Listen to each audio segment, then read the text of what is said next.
It's time for the T20Is, the first of five taking place at Ahmedabad. Let's look ahead to T20I number one on ESPNcricinfo Match Day, powered by Realme X7 5G and X7 Pro 5G. Ian Bell and Aakash Chopra are all set to join me, Ronak Kapoor.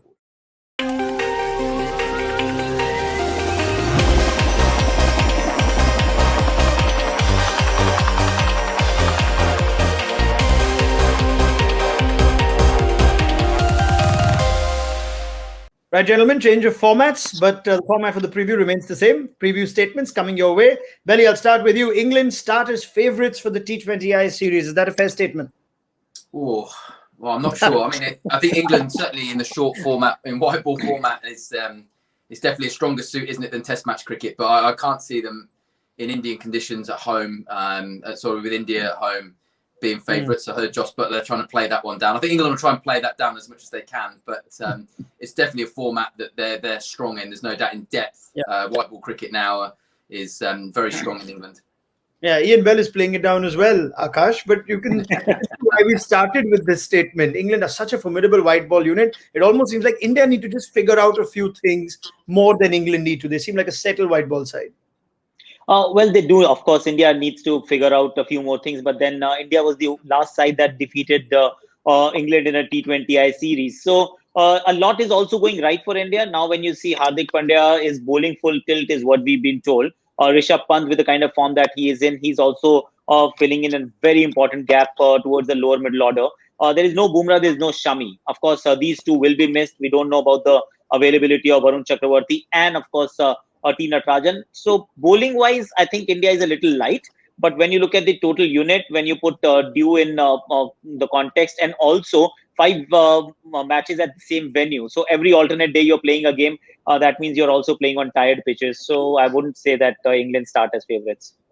Okay, interesting. Now let's look at one of those areas of concern. Akash, one criticism of Indian T20I sides, especially in ICC events, has been the lack of power hitting. Now, our next statement is they need to look to get 200 plus every time they bat first. Not necessarily, Ronak. So if you start with that mindset that, every time I go out to bat, I need to score 200, you'll end up with 125. So that's not how India has played its cricket. Of course, England started playing a different brand of cricket where they actually kept upping that scoring rate every single time. That suited them, yes. But India has played a slightly different brand of cricket. Of course, they can be a bit more adventurous. They can be far more aggressive than they've been in the past. And that was down to lack of firepower in the lower middle order. But now you've got, if you get KL Rahul at the top, great. If you can't, then Rahul, Rishabh Pant and Hardik Pandya. So that should take care of your lower order woes. And India's bowling, in comparison, when you look at the variety, you look at the spinners that India has at its disposal, the quality of fast bowling as well, you'd find that India doesn't need to score 200 plus every single time. Okay, that's interesting. Now, we know England are such a prolific power-hitting side, Belly, which tends to make oppositions think they've got to give them 200 in a T20 game or 350 in a one-day game. They're not made to chase 200 very often if you look at numbers recently. Yeah. Is that one way of thinking against England, that you need more given the depth that they have in batting?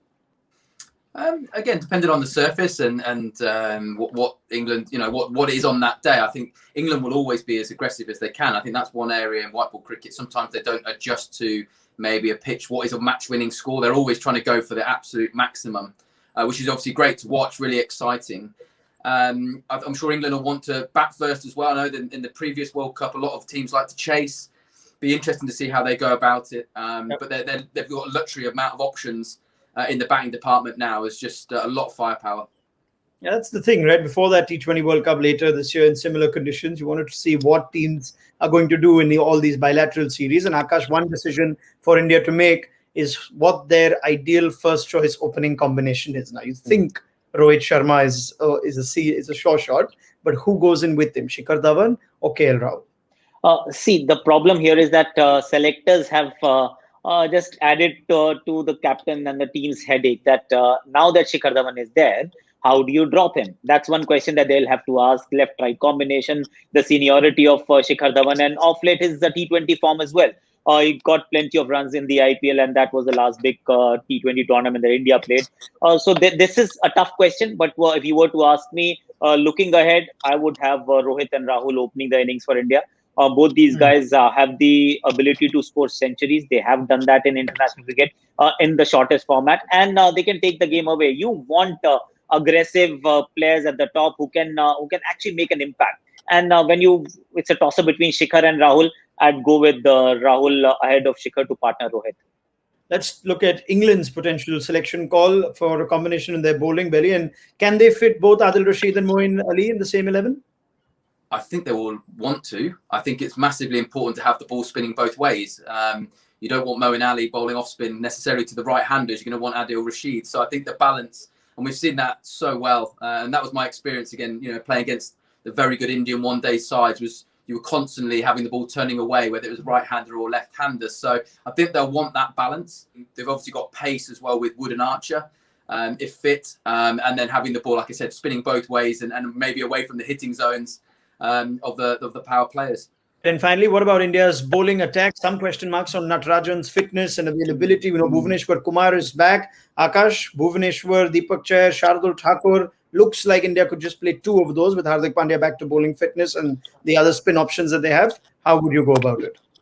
Ideally, I would want 3 fast bowlers, just for the simple reason that toss may go against you. And if you're bowling with a wet ball in the second half, you would need more fast bowlers. And Hardik, yes, he's bowling full tilt, but the last time he bowled in a competitive game was way back in November in Australia, and he hasn't bowled since then. So I would want to have a bit of a cushion with regards to some faster bowlers. And then your 2 spinners, one of them can definitely bat. So if you're going to play Washington Sundar, we know how well he can bat. Akshar Patel, he can bat too. Hardik could be a 6th bowling option still. I would not have him as my 5th bowling option. So play 3 proper fast bowlers. If Natarajan is fit, he plays. If he's not, then Shardul Thakur comes in place of him. Okay, that's interesting. Let me ask you a different question on the balance of the bowling lineup. You've seen both Washington Sundar and Akshar Patel. So have England in this test series. It looks like there's place for just one of them. The last time India played a T20I, Washington Sundar played in that game. Would you be tempted to just play Akshar Patel? Yuzvendra Chahal already has 1 spinner spot. Is Akshar going to get that nod because of how the test series went for you?